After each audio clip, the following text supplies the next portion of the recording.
28 কোটি আবারও ফ্লপ। ঋষভ পান্তের পরপর 3 ম্যাচ ফ্লপ।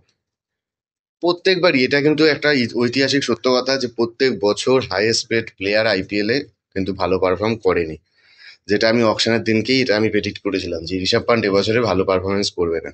কিন্তু যদিও এখনো সবে মাত্র 3টে ম্যাচ হয়েছে, এখনো পুরো টুর্নামেন্ট বাকি আছে, কি হবে বলা যায় না, সেখানে আরো ভালো পারফরমেন্স দিতে পারে, মাত্র 3টেই ম্যাচ হয়েছে তাদের। কিন্তু লখনৌয়ের কিন্তু ব্যাটিং লাইন আপ অনেক বেশি strong as compare to other team, other many teams. লখনৌয়ের ব্যাটিং লাইন আপ কিন্তু অনেক স্ট্রং, অনেক ডেপথ আছে। সেখানে তাদের ব্যাটিংয়ে ভালো হওয়া উচিত, এর থেকে আরো ভালো হওয়া উচিত অ্যাকচুয়ালি যদি বলা যায়। কারণ তাদের যে ওপেনার দুজন খুব ভালো খেলছে। মিচেল মার্শ তো দুজনই 2টো ম্যাচ খুব ভালো খেলেছে।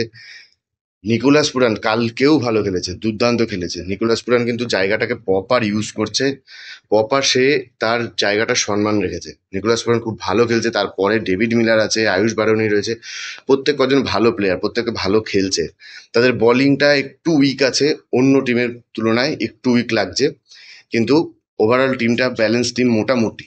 আর এগেনস্টে পাঞ্জাবের টিম কিন্তু এবছরে যতগুলো টিম আছে সব থেকে ব্যালেন্স যদি কোনো টিম থাকে তাদের মধ্যে 2 থেকে 3টে টিমের মধ্যেই পাঞ্জাবের টিম একটা, যাদের পুরো batting line up bowling line up সবকটাই একদম প্রপার ব্যালেন্স।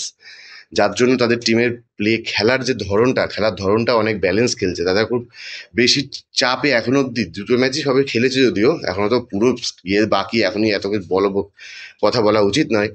তো সেই অনুযায়ী 2টো ম্যাচে এখন অব্দি কিন্তু কোনো ট্রাভেল আসেনি তাদের, কোনো 2টো ম্যাচই দুর্দান্ত খেলেছে। তাদের ব্যাটিংটা খুব সুন্দর হচ্ছে, যেখানে মেন তাদের ক্যাপ্টেন শ্রেয়াস আইয়ার অ্যাকচুয়ালি যে প্রপার 3জন যে সব থেকে বেশি দাম পেয়েছে, তার মধ্যে শ্রেয়াস আইয়ার একমাত্র তার দামের ভ্যালুটা রেখেছে।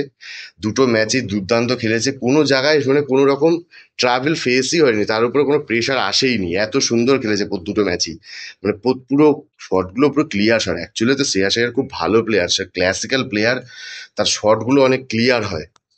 আর তার সঙ্গে খেলেছে কালকে প্রাপ সিমরান সিং খুব দুর্দান্ত খেলেছে।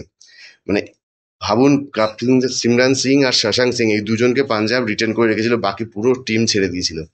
সেইখানে শশাঙ্ক সিং আগের দিন ভালো খেলেছে, আজকে প্রাপ সিমরান সিং ভালো খেলেছে, দুজনেই কিন্তু দুজনের জায়গাটাকে সম্মান দিয়েছে, যে তাদেরকে রিটেন করে বড় সমস্ত প্লেয়ারকে ছেড়ে টিম ভুল করেনি, সেটা তারা প্রমাণ দেখিয়েছে। এখন পুরো টুর্নামেন্টে আগে আরো আরো আরো এরকম ভালো ম্যাচ খেলতে হবে, তবে গিয়ে তাদের নেক্সট আইপিএলে তাদের কিন্তু ভ্যালুটা আরো অনেক উপরে যেতে চলেছে। তো তাদের বোলিং লাইন আপও অনেক ভালো ছিল, ফার্গুসন ঢুকে আরো স্ট্রং হয়ে গেছে টিমটা। বোলিং লাইন আপে ডেপথ চলে এসছে। তো এই কালকের ম্যাচটা খুব ভালো ম্যাচ ছিল। অ্যাকচুয়ালি ওয়ান সাইডেড হয়ে গেছে পাঞ্জাবের জন্য, কারণ পাঞ্জাব এক্সট্রা অর্ডিনারি ভালো খেলে দিয়েছে লখনৌয়ের তুলনায়। লখনৌ যেরকম পুরো প্রথম থেকে শেষ অব্দি শুধু স্ট্রাগল করে গেছে, লাস্টের দিকে তো একদম হাত থেকে বেরিয়ে গেছে পাঞ্জাবের ব্যাটিং কিছুক্ষণের পরেই।